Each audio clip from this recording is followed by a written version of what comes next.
Hello friends, it's me, and today let's watch Is Amazon Prime Day actually worth it? Style theory from the style theorists. Together, let's go. Let's start. Thank you. Are Amazon Prime Day deals a scam or the best thing to happen to your wallet since the original Black Friday? Hello Internet, welcome to Style Theory, the show that never jokes when it comes to saving you money. And as Hello Internet, welcome to Style Theory. every smart shopper knows, not every deal is as good as it looks at first glance. So, enter today's challenger, Amazon Prime Day. Last year, Prime Day generated over $14 billion in sales. Which is, I guess, how the newlyweds were able to, let me check again, rent Venice for 3 days. What timeline is this? Anyway, this year, Amazon is primed to make even more money, especially now that Prime Day has expanded into a 4-day event. I'm calling it now. Next year, Amazon Prime Week. But there's a dark side to Amazon Prime Day that isn't all savings and sparkles. Today, we are taking a closer look at the Prime Day holiday event to find out if it's the real deal or if those deals are really just scams wrapped in pretty Amazon packaging. Alright, let's begin. Let's start. You heard me right. Amazon Prime Day is a holiday. A shopping holiday. While Amazon was technically founded in 1994, it officially launched as an online bookstore in February of 1995. So when 2015 rolled around, Amazon wanted to do something a little special for its 20th birthday. Yeah, okay. A lot of this was probably Amazon's way of celebrating its own accomplishments. However, it was also a way to celebrate something else. Amazon's Prime members. At the time, Amazon Prime was also hitting a milestone. It was turning 10. Happy birthday! And over the course of those 10 years, Prime members became a giant source of revenue for Amazon as a whole. Not only were people paying $70+ to access lower prices and free shipping, The Prime Video service that we know today wouldn't launch until 2016. according to an article for Harvard Business School, Prime members were spending nearly double the money of non-Prime members. Amazon Prime's perks are designed to hit that dopamine center in our brain that loves instant and fast rewards. When you can get items within 24 or 48 hours, it encourages you to keep coming back and shop again. As former Amazon executive James Thompson points out, you can get so many products quickly delivered to you that it's almost like a drug. And when Okay, don't say that please. It's gonna be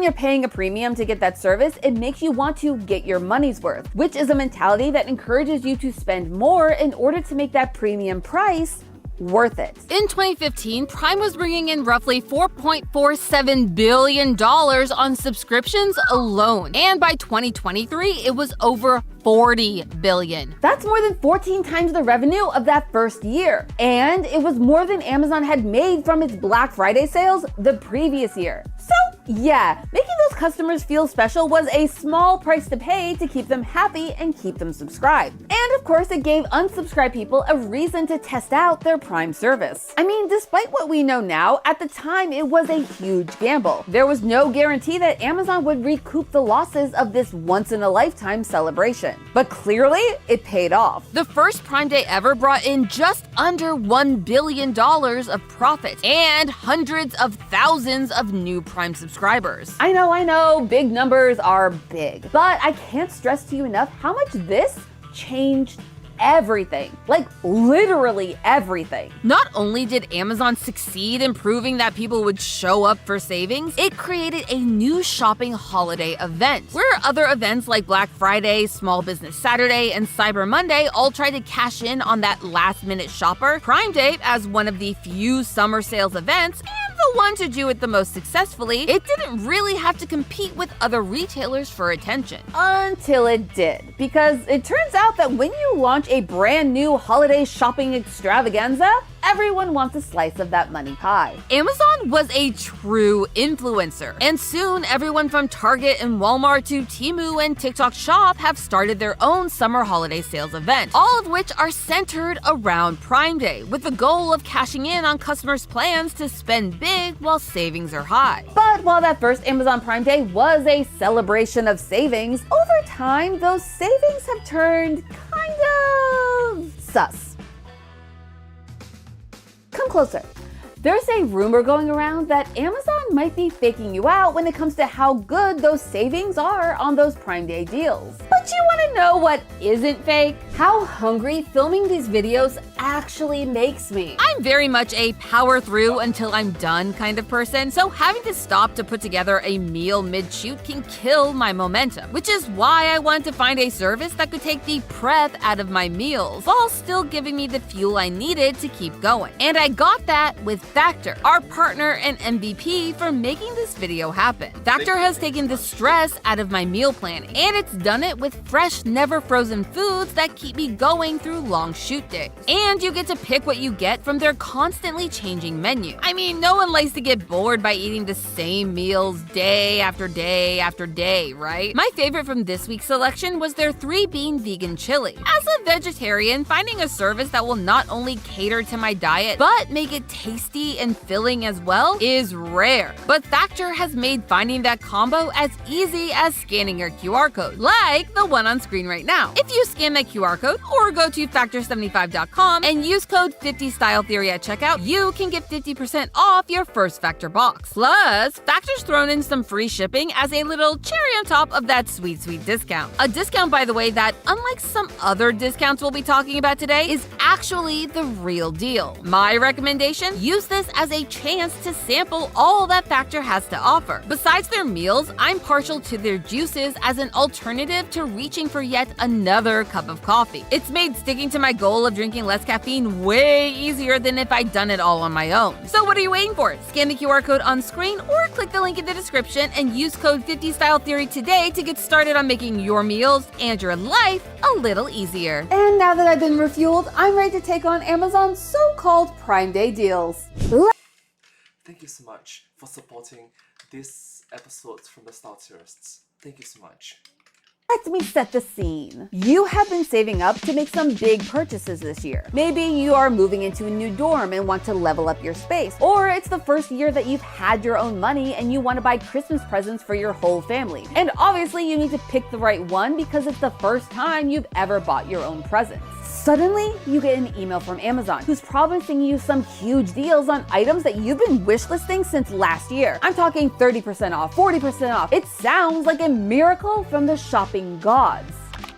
Until you do a little digging. There are two major problems with many, though not all, of these deals. The first, fake sales. I know they say fake it until you make it, but in this instance, we're not talking about inspiring confidence in yourself. We're talking about someone straight up lying to your face. A fake sale is when an item looks like it's discounted, when in reality the base price of that item was raised. This means that when that discount is applied for Prime Day, you are actually paying the regular base price before it was inflated.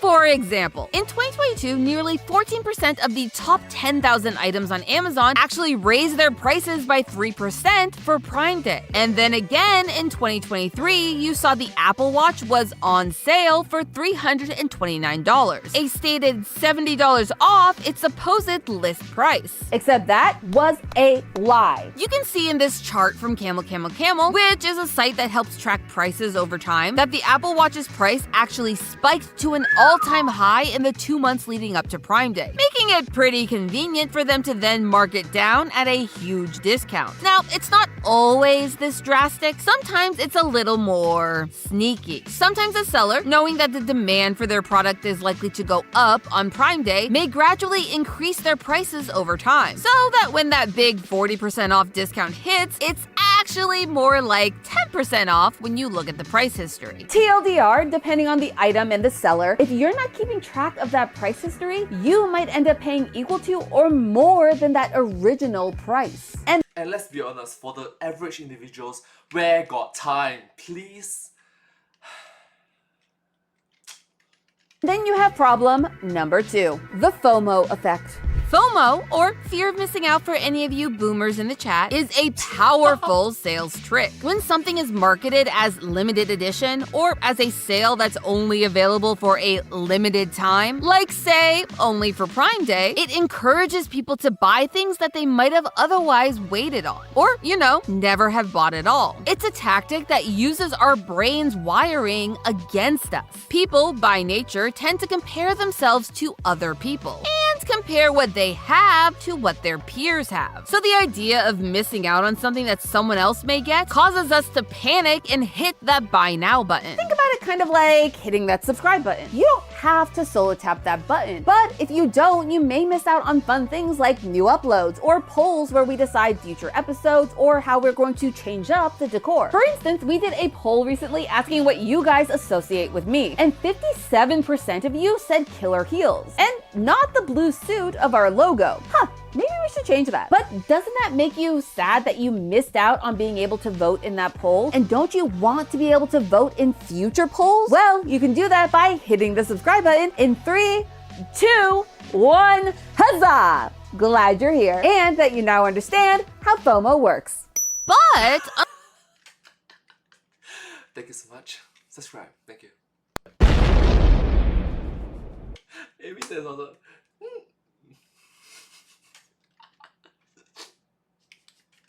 unlike our polls, which do have a limited runtime, these so-called limited time sales do not. While countdown timers and advertisements about limited stock can make you think that you must buy now, once you take a look at the price history, you start to see through the hype to the truth. Many of those limited time items were already on sale or had previously been on sale for even less than their Prime Day discounts. But because those ads are telling you that Amazon Prime Day is a limited time event, it makes you think that you have to buy it now to get that good saving. When in reality, you can probably find that item at the same, similar, or better price throughout the year. And now, on top of all of that, Amazon has introduced invite-only sales, which is when a seller has to approve you for the opportunity to buy its item at a sale price. Oh, what? Why won't you just take my money? Well, it's because the temptation of an invite-only deal raises your likelihood of going through with the sale and actually buying the item. Tricky, tricky, tricky, Amazon. So tricky, in fact, that it raises a bigger, more dangerous question. What can So I think they are playing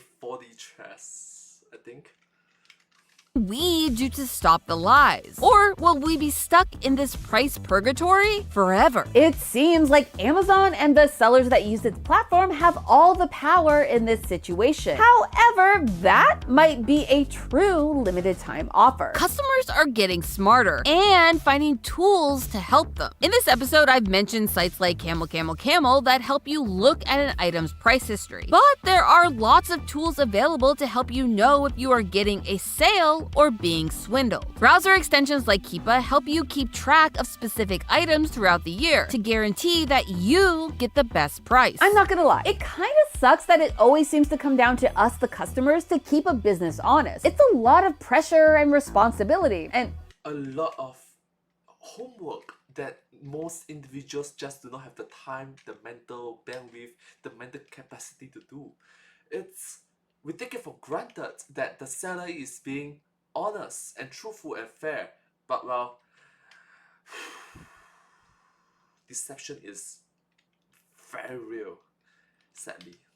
honestly, it feels like something that the powers that be should be taking care of. So why aren't they? When it comes to inflating prices, Amazon's terms of service don't explicitly state that it's against the rule. But of course it wouldn't. It's a thing Amazon only benefits from. Even if Amazon technically loses money by offering items at a discount, the sheer influx of sales means that they are doing perfectly fine at the end of the day. And if that sale isn't quite the sale being advertised, guys? Well, that's more money in the bank. But it turns out that Amazon is playing a dangerous game, one that comes with its own countdown timer. Over in Europe, the European Union has a thing called the Price Indication Directive. It's basically their rulebook for discounts. In it, it says that if there is a price reduction, aka a discount, the seller has to show the prior price of the product 30 or more days before said reduction, which is why on sites you'll often see the original price crossed out. And it means that a seller can't just double the price 2 days before a sale and then bring the price back down as a fake 50% off discount. Though in the US, those rules are a little more gray. The FTC, or Federal Trade Commission, says that you are not allowed to advertise something as discounted if that discount was based on an artificial inflated price that was established for the purpose of enabling a subsequent offer of a large reduction, which is a fancy way of saying that you can't hike up a price of something just to sell it later at that original price under the guise of a discount. Meaning that those price hikes to create fake sales are in fact illegal, sort of. You see, it is still technically legal if the price before the sale was offered in good faith for a reasonably substantial period of time. And of course, not for the purpose of establishing a fictitious higher price on which a deceptive comparison might be based. But unfortunate thing is, if you are very good at talking, if you are very good at arguing, if you are very good at debating, you might be able to talk your way out of it. In which a lot of individuals, good salesmen, good marketing individuals, they need to be that skillful in order to succeed in their particular area of view. So yeah, this sort of gray area can be easily manipulated by other people. A fake sale. Yeah, the problem here is that most of that is pretty hard to enforce. What counts as a substantial period of time? As we saw earlier, most of those price hikes happen a month or two in advance of Prime Day. So is that substantial? Is that illegal? Who gets to decide? And who's keeping track of that fictitious pricing? Because I'm gonna bet Amazon isn't self-reporting. Well, once again, it comes down to us, the customers, to hold them accountable. This typically takes the form of a class action lawsuit, which is a lawsuit filed by one or more individuals on behalf of a larger group of affected parties. But let's be honest, lawsuits takes years from start to end. In the meantime, the people that is involved in it, the victims, they suffer through, and the perpetrators can just carry on. And a lot of times, sadly speaking, the victims give up halfway because they are being bought away or just like hush money, so on and so forth. So the people's way of fighting back at a large scale. And it works. A class action lawsuit against JCPenney for overstating the original price of markdown inventory was settled for $50 million. And brands like Michael Kors and Ann Taylor have also had to pay millions of dollars to settle similar class actions against their pricing. Customers are getting smarter every day and learning that they don't have to fall victim to tricky marketing just to get the best deal. And so if things continue as they have been for Amazon Prime Day and the sellers that use it to alter their price in bad faith, well, they better watch out because the countdown clock is ticking. But hey, that's just a theory. A style theory. Keep shopping smart. Coming up next on Style Theory. What the heck is a Labubu, and should you even care? oh, well, thank you so much. Thank you so much for teaching us about what Amazon Prime Day is. Thank you so much to the Style Theorists. Amy, you did a great job. The team behind this video did a great job. I really like this sort of educational and entertaining video. Entertainment for the win. Thank you so much. Thank you. But hey, that's just a theory. A style theory. Keep looking sharp. Thank you so much. Subscribe. Bye. Thank you so much. Subscribe.